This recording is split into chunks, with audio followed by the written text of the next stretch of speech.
Chapitre 4 L'habitation du lapin blanc. C'était le lapin blanc qui revenait en trottinant et qui cherchait de tous côtés d'un air inquiet, comme s'il avait perdu quelque chose.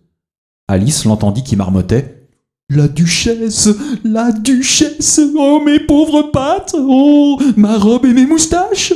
Elle me fera guillotiner aussi vrai que des furets sont des furets! Oh, pourrais-je bien les avoir perdus ?» Alice devina tout de suite qu'il cherchait l'éventail et la paire de gants paille, et comme elle avait bon cœur, elle se mit à les chercher aussi, mais pas moyen de les trouver. Du reste, depuis son bain dans la mare aux larmes, tout était changé. La salle, la table de verre et la petite porte avaient complètement disparu. Bientôt, le lapin aperçut Alice qui furetait. Il lui cria d'un ton d'impatience « Eh bien, Marianne, que faites-vous ici ? Courez vite à la maison me chercher une paire de gants et un éventail. Allons, dépêchons-nous !» Alice eut si grand peur qu'elle se mit aussitôt à courir dans la direction qu'il indiquait, sans chercher à lui expliquer qu'il se trompait. « Il m'a pris pour sa bonne !» se disait-elle en courant. « Comme il sera étonné quand il saura qui je suis. Mais je ferai bien de lui porter ses gants et son éventail, c'est-à-dire si je les trouve. » Ce disant, elle arriva en face d'une petite maison et vit sur la porte une plaque en cuivre avec ces mots « Jean Lapin ». Elle monta l'escalier, entra sans frapper, tout en tremblant de rencontrer la vraie Marianne et d'être mise à la porte avant d'avoir trouvé les gants et l'éventail. « Que c'est drôle, se dit Alice, de faire des commissions pour un lapin. Bientôt ce sera Dinah qui m'enverra en commission. » Elle se prit alors à imaginer comment les choses se passeraient.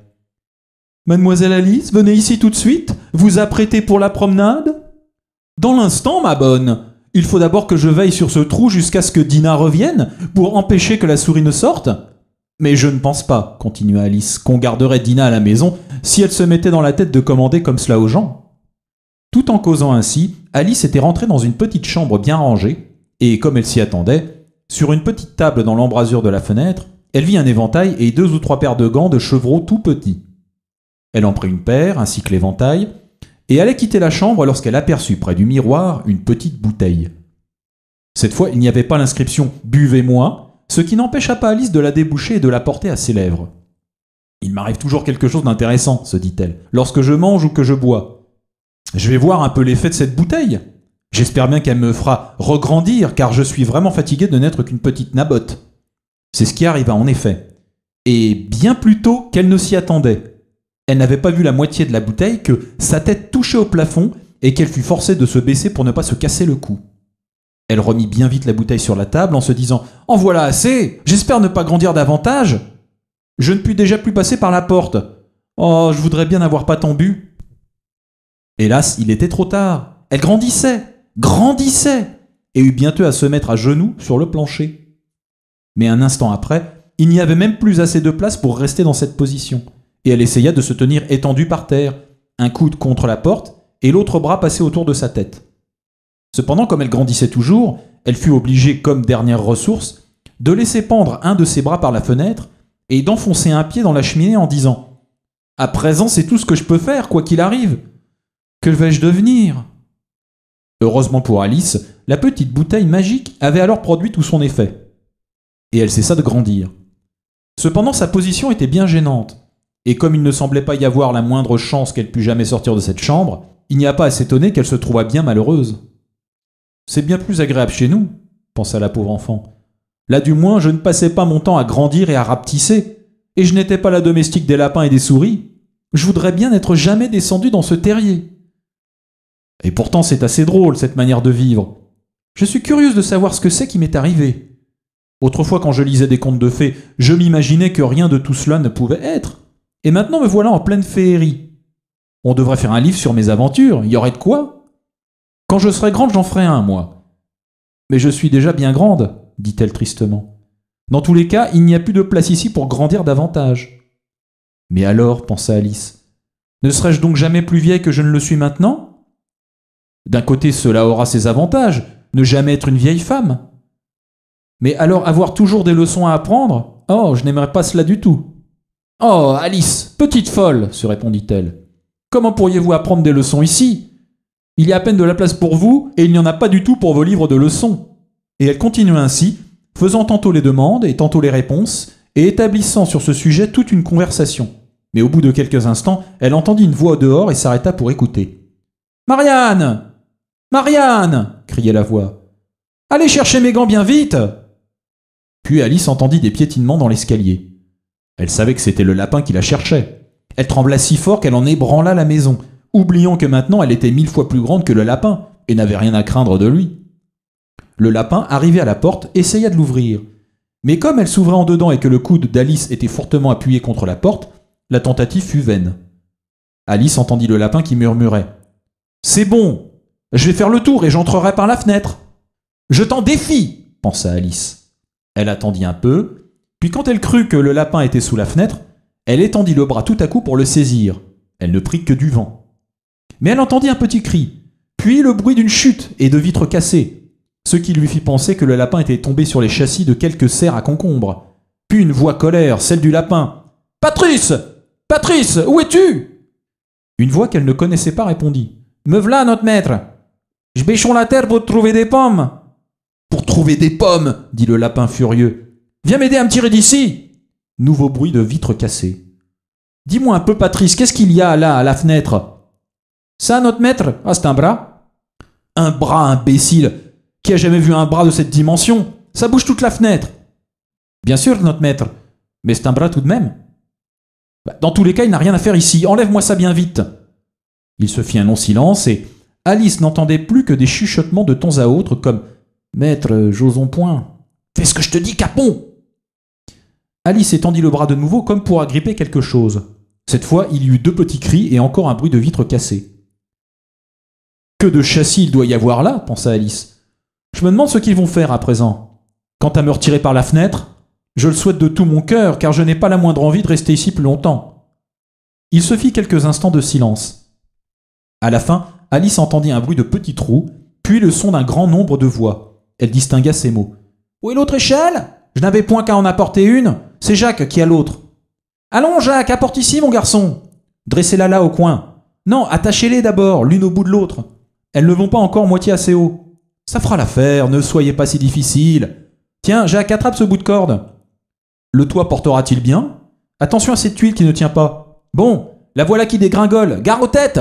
Il se fit un grand fracas. « Qui a fait cela ? Je crois bien que c'est Jacques. »« Qui est-ce qui va descendre par la cheminée ? Pas moi, bien sûr. Allez-y, vous. »« Non, pas vraiment. »« C'est à vous, Jacques, à descendre. »« Ohé, Jacques, notre maître dit qu'il faut que tu descendes par la cheminée. »« Ah, se dit Alice. C'est donc Jacques qui va descendre. Il paraît qu'on met tout sur le dos de Jacques. Je ne voudrais pas pour beaucoup être Jacques. Ce foyer est étroit, certainement, mais je crois bien que je pourrais tout de même lui lancer un coup de pied. » Elle retira son pied aussi bas que possible, et ne bougea plus jusqu'à ce qu'elle entendit le bruit d'un petit animal. Elle ne pouvait deviner de quelle espèce, qui grattait et cherchait à descendre dans la cheminée, juste au-dessus d'elle. Alors se disant « Voilà Jacques sans doute », elle lança un bon coup de pied et attendit pour voir ce qui allait arriver. La première chose qu'elle entendit fut un cri général de « Tiens, voilà Jacques en l'air !» Puis la voix du lapin qui criait « Attrapez-le, vous là-bas, près de la haie !» Puis un long silence, ensuite un mélange confus de voix. « Soutenez-lui la tête, de l'eau de vie maintenant. Ne le faites pas engouer. Que t'est-il arrivé ? Raconte-nous ça !» Enfin, une petite voix faible et flûtée se fit entendre. « C'est la voix de Jacques, » pensa Alice. Je n'en sais vraiment rien. Merci, c'est assez. Je me sens mieux maintenant. Mais je suis encore tout bouleversé pour vous conter la chose. Tout ce que je sais, c'est que j'ai été poussé comme par un ressort et que je suis parti en l'air comme une fusée. « Ça c'est vrai, vieux camarade, » disaient les autres. « Il faut mettre le feu à la maison, » dit le lapin. Alors Alice cria de toutes ses forces. « Si vous osez faire cela, j'envoie Dinah à votre poursuite !» Il se fit tout à coup un silence de mort. « Que vont-ils faire à présent ?» pensa Alice. « S'ils avaient un peu d'esprit, ils enlèveraient le toit ?» Quelques minutes après, les allées et venues recommencèrent, et Alice entendit le lapin qui disait « Une brouettée d'abord, ça suffira. »« Une brouettée de quoi ?» pensa Alice. Il ne lui resta bientôt plus de doute, car un instant après, une grêle de petits cailloux vint battre contre la fenêtre, et quelques-uns même l'atteignirent au visage. « Je vais bientôt mettre fin à cela, » se dit-elle. Puis elle cria « Vous ferez bien de ne pas recommencer !» Ce qui produisit encore un profond silence. Alice remarqua avec quelque surprise qu'en tombant sur le plancher, les cailloux se changeaient en petits gâteaux, et une brillante idée lui traversa l'esprit. « Si je mange un de ces gâteaux, pensa-t-elle, cela ne manquera pas de me faire grandir ou rapetisser.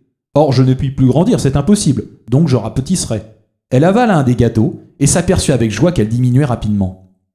Aussitôt qu'elle fut assez petite pour passer par la porte, elle s'échappa de la maison et trouva toute une foule d'oiseaux et d'autres petits animaux qui attendaient dehors. Le pauvre petit lézard, Jacques, était au milieu d'eux, soutenu par des cochons d'Inde qui le faisaient boire à une bouteille.